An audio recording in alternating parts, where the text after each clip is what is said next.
then Satan will be cast into the lake of fire forever and ever and ever. He's not the king of hell. He is a recipient of hell. But we ended on a sobering note, if you remember from last week. Because after that 1,000 years, after Satan is finally judged and condemned, the second resurrection happens. Not only those who took the mark of the beast, but you have the Hitlers and the Stalins. You have all of human history. People who rejected Jesus are brought to judgment. And anyone's name who's not written in the book of life will enter into the same fire as the beast, the dragon, and the false prophet.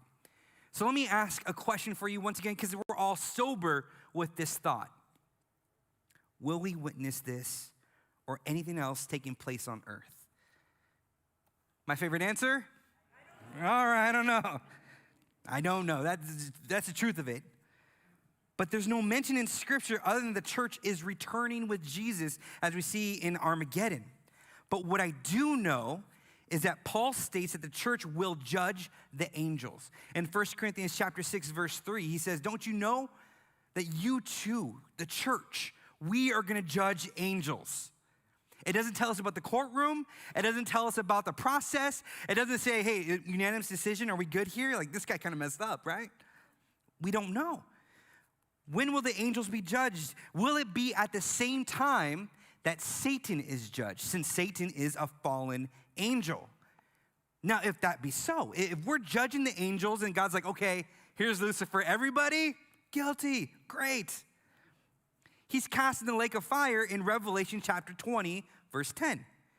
But the great white throne judgment, where all those who rejected Christ, they're judged in Revelation chapter 20, verse 11.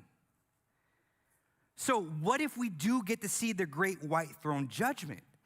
And here's something I need you to wrestle with and bring to the Lord.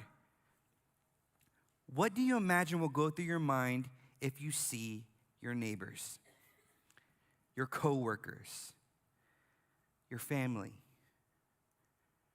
or your worst enemy thrown into the lake of fire?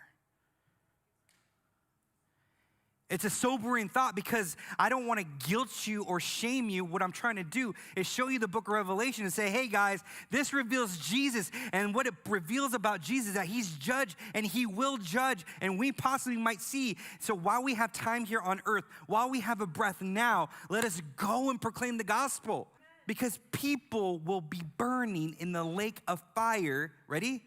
Forever and ever and ever.